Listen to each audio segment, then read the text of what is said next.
Este es el Power, el Pachamama Power. Este es el Pachamama Power. Este es. Muy buenos días, buenas tardes, muy buenas noches a Pachamama Power Podcast, a todas las personas que hoy se conectan en este nuevo episodio. Hoy hablaremos con la representante María del Mar Pizarro para hablar de su proyecto de ley 402 del 2024, proyecto de ley de gestión integral de invasiones biológicas. María del Mar, súper bienvenida a Pachamama Power. No, muchísimas gracias por la invitación.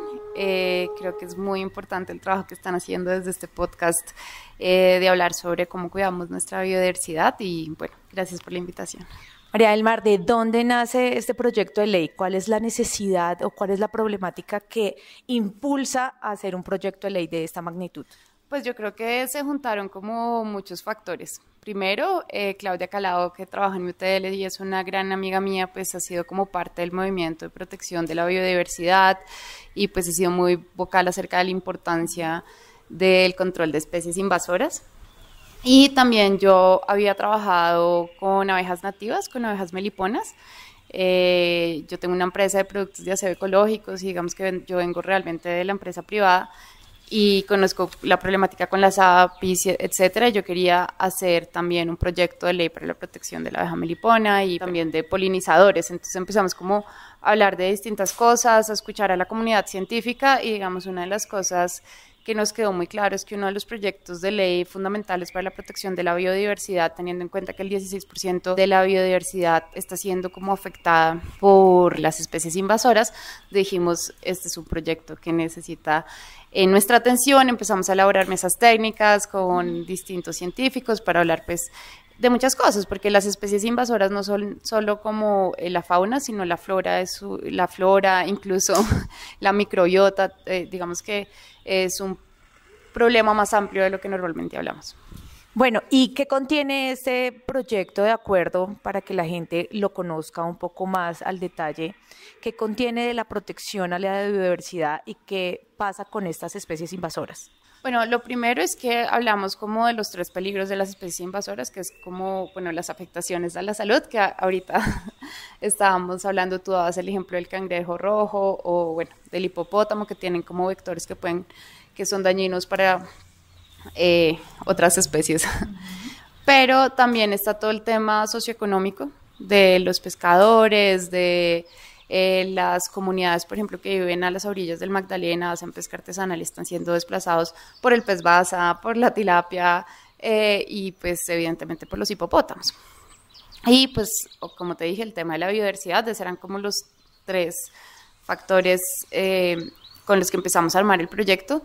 Y después, primero es ver qué alertas prende el gobierno, ¿sí? Porque lo que habíamos visto es que se habían identificado muy poquitas especies o no se habían identificado, digamos, ya están identificadas, el Instituto Humboldt y muchos científicos han mostrado, digamos, qué especies y cuáles deberían estar, y el estudio del IPBES, que mostró pues que habían muchas más especies de las que estaban siendo declaradas. Entonces lo que buscamos es que se declare a tiempo, y yo creo que con las especies invasoras una cosa muy importante es la prevención.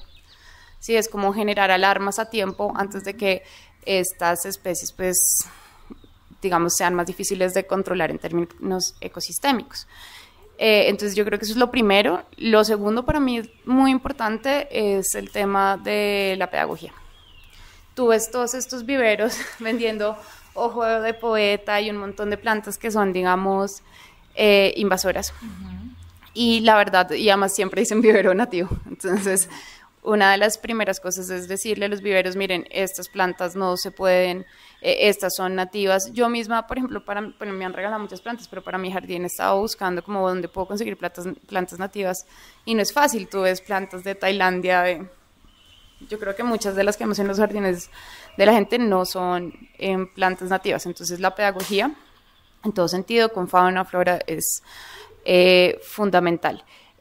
Tercero, que haya recursos, porque digamos para realizar todos estos estudios científicos, incluso controles natales, prevención, pedagogía, etcétera, pues necesitamos recursos y la promoción de la comunidad científica. Me parece muy interesante y desde el grupo de biodiversos nos parece súper puntual que hagamos un llamado a los proyectos de ley conciencia, ¿sí? Con los científicos, de la mano de ellos, con un concepto real de lo que está pasando y ese concepto también dado desde la academia. ¿Cómo consideras tú que podemos hacer política conciencia? Pues yo creo que hay una cosa que ustedes están haciendo, Biodiverso están haciendo, bueno, el Instituto Humboldt, pero mucha gente, la comunidad científica, distintas universidades, y es estar al tanto de lo que está pasando en política. Yo creo que ha pasado con la mayoría de como grupos sociales, los empresarios, los científicos, que es como no quiero saber nada de la política no tiene nada que ver conmigo y te afecta profundamente en cada decisión que tomas en tu día a día. No es algo, digamos que nosotros escogemos olvidar algo que no podemos olvidar y en el que realmente sí no participamos y tiene efectos sobre las materias que estudiamos en general. Entonces, yo creo que lo primero es eso, como estar al tanto de qué está pasando, de los proyectos de ley, de las problemáticas sociales, contactando a tus representantes, amigos, bueno, congresistas, etcétera, para también hacer participación ciudadana y presión política. Eso es fundamental para el ejercicio. ¿Cómo este proyecto de ley podría ayudar a todas las personas a que tengamos más conciencia de nuestra biodiversidad? Lo pregunto porque tú hablabas de un tema pedagógico, pero desde el punto de vista, digamos, desde los colectivos ambientales, que también hemos hecho educación ambiental, a veces nos cuesta hablar precisamente de ese maravilloso riqueza que tenemos, que es la biodiversidad. ¿Cómo esa pedagogía puede, desde los PRAES hasta ya más allá, influir en este proyecto de ley? Yo realmente creo que hay cosas muy sencillas y muy cotidianas. Por ejemplo, todo el tema de los gatos y los perros ferales. Yo creo que si todos le decimos a todos nuestros amigos, posteamos en redes, buscamos contenido pedagógico, acerca de qué están haciendo los gatos que no están en un apartamento, si me entiendes, que están en una finca, lo que está pasando en el Amazonas, también en términos socioeconómicos, cuando somos un país como de avistamiento de aves, que queremos que el turismo reemplace, digamos, economías como las de los hidrocarburos algún día. Pues este tipo de temas son fundamentales y yo creo que si tú se lo explicas a la mayoría de colombianos, ellos van a entender. Y lo mismo pasa con los perros ferales, con lo que están haciendo en Chingaza o con el pez león. Y por ejemplo, una cosa triste es que el control del pez león, cuando llegó Rauch y cuando empezaron a hacer como estas pescas turísticas, estaba controlado, pero digamos que pasó la moda y otra vez está como proliferando la especie. Pero ¿cómo hacemos para tener estos son esfuerzos como de largo aliento, ¿sí? ¿Cómo hacemos para que también como los entes territoriales y la nación y la cultura no sea un tema de moda? De pronto la moda ahora son los hipopótamos, etcétera, sino como un largo aliento de procesos de reconstrucción de ecosistemas y de ciudadanía consciente, supongo. Bueno, a lo largo de este podcast hemos hablado algo que es muy clave y es la apropiación social. Y la apropiación social, no solamente del territorio que habita, sino de todo en general.